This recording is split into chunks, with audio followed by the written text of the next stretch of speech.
Architecture can be so many things, and yet it tends to be about so few things. But there's nothing that actually restricts the range of reference of architecture. From the outside, you only get a glimpse of kind of what's in here. This is an old house. This cottage that's here is an old house. Originally from the 1800s. It was modified over the years, and then we finally came in and put an aircraft hangar over it. So it's a little bit, you know, it's got a little bit of a ship in the bottle kind of feeling to it.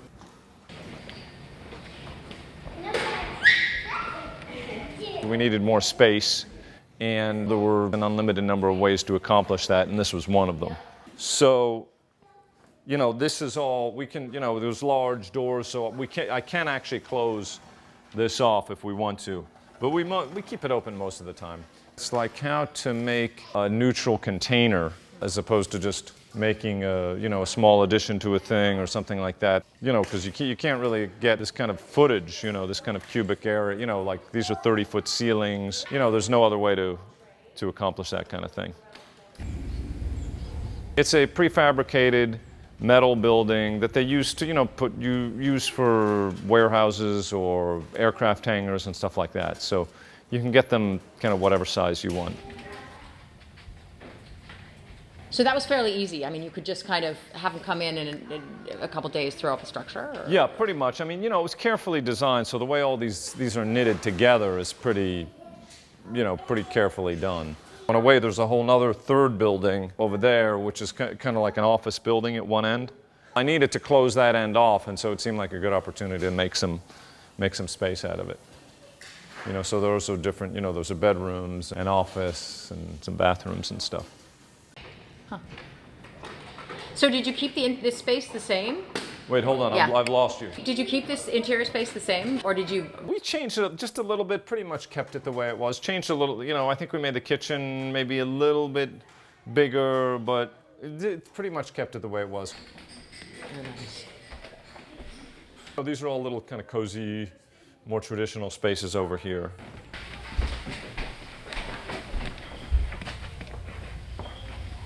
It's just a really traditional home inside. Yeah. Outside, that was also the old house, but he just took that off and just left the chimney. We cut some off, we added some, and you know, maybe doing those two things at once is what's interesting about it, you know, because you're both preserving it and sort of destroying it at the same time. You were able to keep the old house. And right, keep the old house and, you know, treat it as kind of a historical, you know, as if it's preserved in amber, kind of a historical oddity in time. I kind of like his view. That's great. It's funny, it gives you a view on, it's like you have outdoor, you know, that's outside, yes. But it's also inside. Yeah, yeah. There's a lot of like inside, outside. Yeah.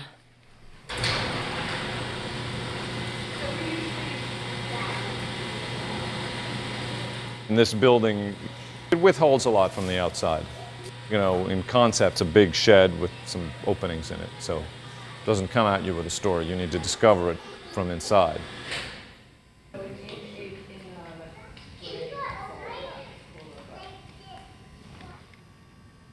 We're in, you know, we sit here and it's pretty, we see deer and fox and, you know, the kids love that kind of stuff. And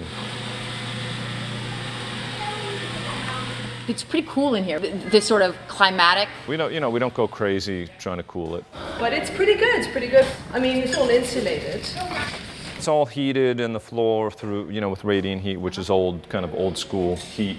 Concrete is very, can be classy. Yeah, yeah. I mean, yeah. Some people come in here and they think this is like marble or something, but it's just waxed concrete, which is a nice, you know, which is a nice material. And you know, it changes over the years. You know, I mean, I've been living here like 15 years or something, and so all this stuff it just gets better with age. You know, but this is everything. This is old houses, new. You know, you're living in a bunch of different eras at the same time. So you don't actually have. You know, the idea that you have to choose is a false choice. In this case, you get, you know, the way the world really is put together, which is everything at once. Wow. And it's all cement? Is that cement? Yeah, it's all steel reinforced cement. So tell me about integrating the wiring and all that with this. I mean, this is solid. You know, we ran everything in the block before this is hollow block, so it's filled with pipes and insulation and wires and all that kind of stuff. We also we did run air conditioning through these things too, so.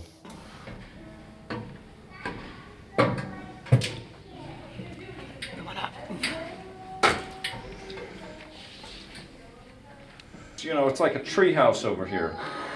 I mean, you know, you finally get a feeling of elevation here. You know, it's got an urban roofscape thing. I always like seeing roofs. Yeah. You know, and you get that feeling like sometimes when you're in New York and you look down and you get that kind of feeling like, ooh, you know. You've created your own little world in here. Yeah. I mean, in a sense, this is urban. Yeah, and this is like a little square or something down there, like a little piazza or something. You know, just because you're in the country, why can't you recall urban experiences in a house in the country?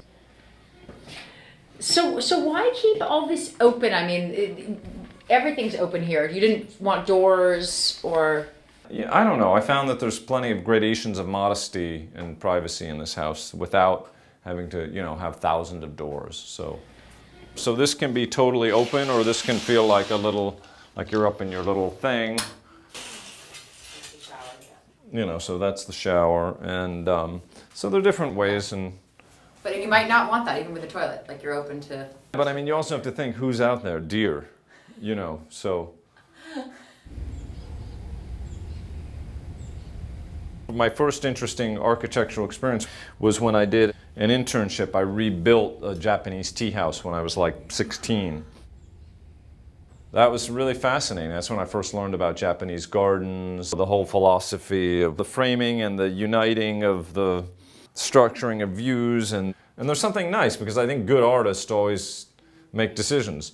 I want you to see this from such and such a way, or what, you know, there's a real point of view. I mean, literally a real point of view. Well, architecture can be so many things, and yet it tends to be about so few things, but there's nothing that actually restricts the range of reference of architecture. You know, you can be interested in the city, you can be interested in the, so all of those things, you can talk about all of those things in architecture. So this is the old outside wall. This is all the old. You know, this is our offices. And this is like the old porch of the house. I clearly have a respect for old things, you know, but I want to incorporate them into a dialogue, you know, with present, future, past, you know, because that's, you know, that's exactly where we are. We're constantly surfing on the edge between, you know, the past and the present in our lives. You know, I think that should be in our buildings, you know. There's something really boring when you're forced to choose one point of view. I'm just saying, what kind of space would you like to live in?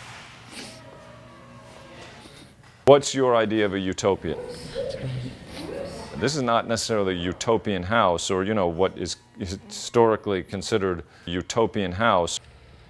But I mean, how do you create something that you can actually live in, that doesn't make you sad about looking backwards? You know, how do you build a present in architecture? How do you build a present, an eternal present? And how do you make classic works of art? By making stuff that's constantly alive, even 100 years, 1,000 years after you make it. Shimon, you want to go? And to me, architecture is a great philosophical medium. For me, it's the most appropriate way to deal with the most, you know, fundamental issues of being.